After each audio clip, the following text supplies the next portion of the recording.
in ChristendomCredent.com, put together by Gabe. Thank you, Gabe. He has updated it, and with all of the speculation that is going on regarding Pope Benedict having left Rome unexpectedly and is beside his brother George's bedside, who is reported to be seriously ill in Regensburg. Now, there's all kinds of prophecy concerning the two popes and one of them leaving Rome, etc. After this, I've already recorded Brother Bagnolo, his speculation, what it all means. But we'll start now with this is what it's truly all about. Brother Bagnolo speculates that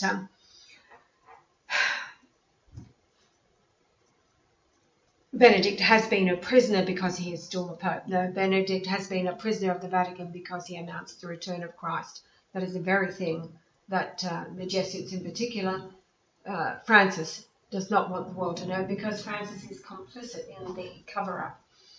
So just scrolling through here are the documents.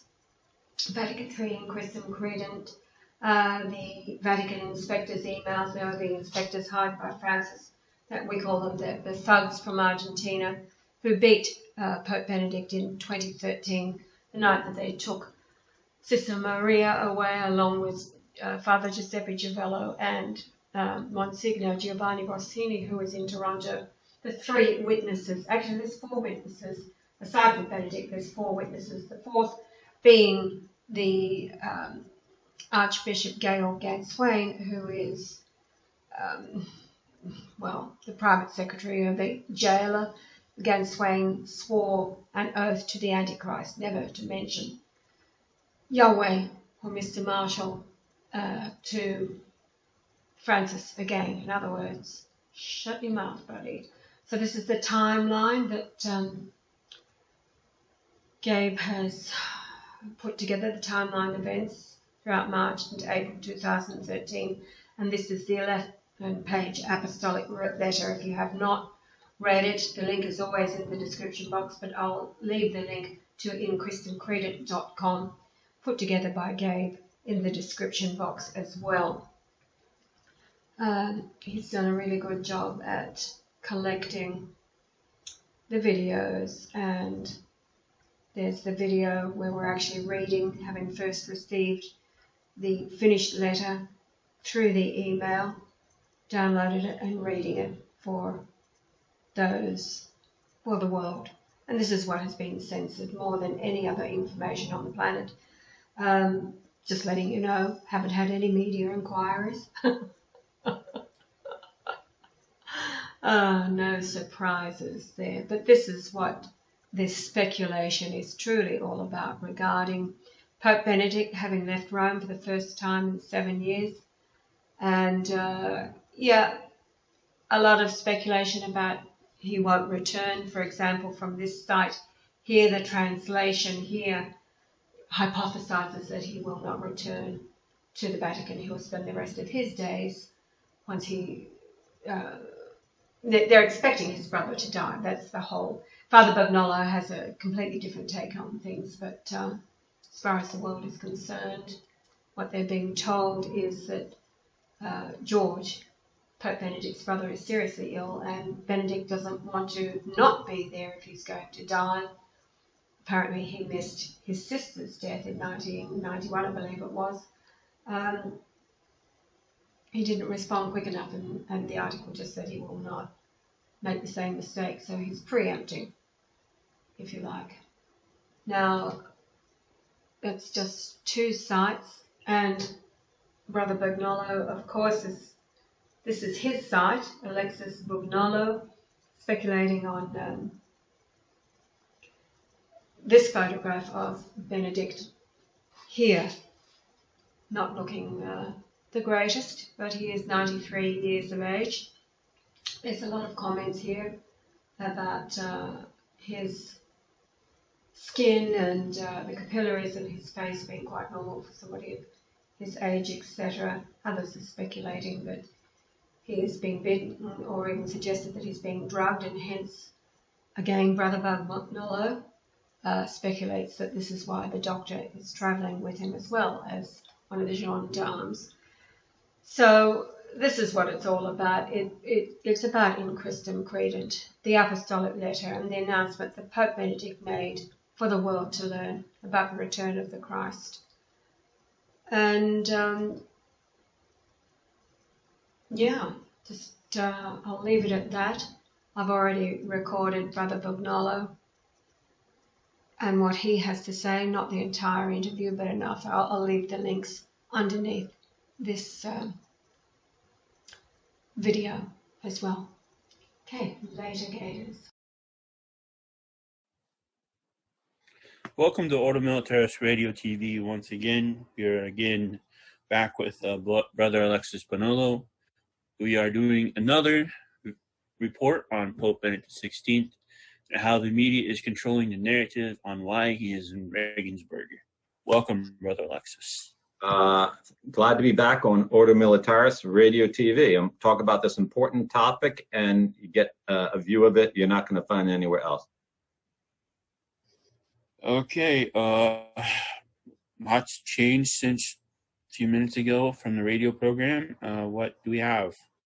Okay, so we know that the German government has 2 snipers on the roof and part of secret police outside the seminary, but the diocese of Regensburg has put out an official statement of why it's there. I want to go through this using an English translation and deconstruct it. Okay, so this is how it begins. It's a surprising bedside visit. Pope Emeritus Benedict XVI flew to Rome from Bavaria this morning to be with his seriously ill 96-year-old brother. It might be the last time the 2 brothers, George and Joseph Ratzinger, see each other in this world. Okay, so this is complete fakery, because Bild Zeitung, German newspaper, said that as soon as he landed, he and his brother said Mass together. And today, for the Feast of the Sacred Heart, they said High Mass together. And let me tell you, you know anything about High Mass, it is a long ceremony. You can't do this from your deathbed. So Georg is not ready to drop off dead. And but this visit is surprising, because in 7 years, Pope Benedict has never gotten permission to leave the Vatican except for a short trip. All of a sudden now, without any announcements, with no one knowing about it, he's in Germany. And the announcement is made by the time the plane that took him there has already come back to Rome. So there is something up here, and the narrative just doesn't fit the facts. The next section is, the Diocese of Regensburg asks the public to leave this deeply personal encounter in their private setting. It is a heartfelt wish of the 2 elderly brothers and does not tolerate photos, public appearances, or meetings beyond this. Please understand. That is probably the most cleverly pieced of a BS that you could possibly read. It doesn't matter how old you are or how sick you are. If someone takes your photo, it's not going to cause you to drop dead or get nervous. Pope Benedict has been a public person for more than 60 years.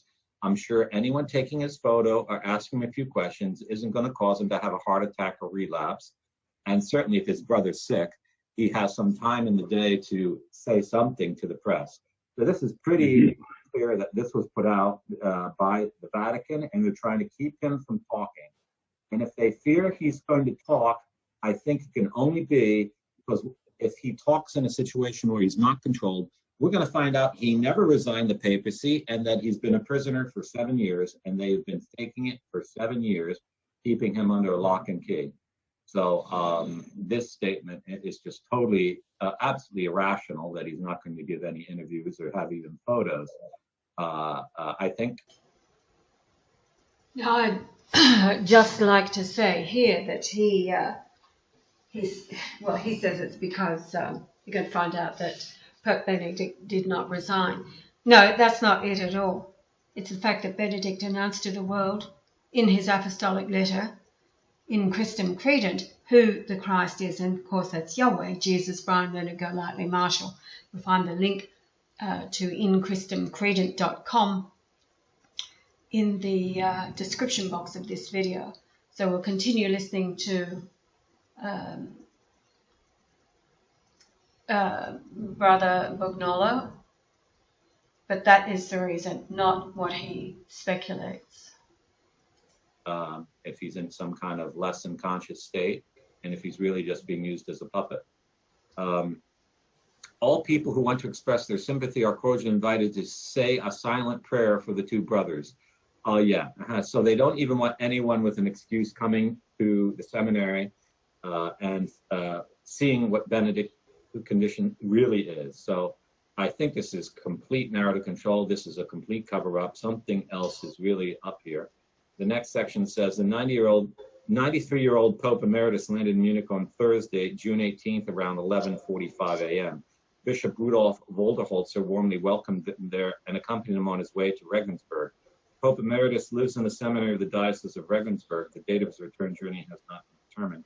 Benedict travels with his secretary, Archbishop Georg Ganswein. They want you to know that. His doctor, his nurse, and a religious. The Pope Emeritus made the decision to visit his brother. Just interjecting again, it was Georg Ganswein who was still the secretary for Benedict at the time that we were communicating. We have emails from Ganswein, and it was Ganswein that confirmed to us on March 28th, 2013, that Francis had rejected the idea of an Australian accented Christ, and that's when he officially became the Antichrist. He was informed by Benedict on March 23rd, 2013. We gave him 5 days to get used to the idea, and it was Archbishop Georg Ganswein that personally told us, after I had asked Father Giuseppe, what was going on. So he phoned Ganswein, and that's what the Archbishop told Giuseppe. So it was all downhill from that moment on, of course, because you're confronted with the Antichrist. And so these are the events that took place in 2013, and certainly Benedict got the video out to us. It was Father Giuseppe who got it out to us, that he described himself as a prisoner in the Vatican like Pius IX, but not for the reasons but that Brother Bognolo is speculating. Statement of the Diocese of Regensburg is really trying to hide something here, because all the other public statements said is the Vice Commandant of the Vatican Police is there with him. And they're hiding that in this statement because they obviously know what it means. It means that Pope Benedict's a prisoner and he's not free at all. Because if he is a retired Pope, the Vatican policemen should not be present, okay? Vatican policemen are not present in all the dioceses of the world and following bishops and cardinals around the world. Why is that policeman there? It's obviously for control and to represent perhaps the Vatican to the German government, so they keep the Pope a prisoner and out of the public view. So this is all very concerning. It's all very strange. It's highly unusual. It's the talk of Rome. It's an absolute shock to all the Vatican experts that the Pope should just disappear overnight and all of a sudden arrive somewhere else without anyone knowing about it.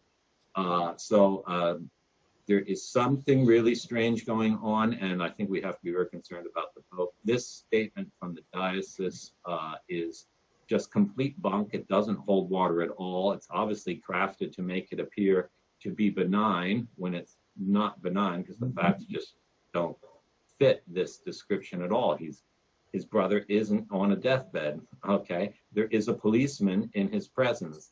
He is staying in a building with sniper protection and secret police outside, and he's being prevented from meeting with the press or with the public or even other members of the clergy. I don't think you can describe a household arrest any more clearly than that. Yes.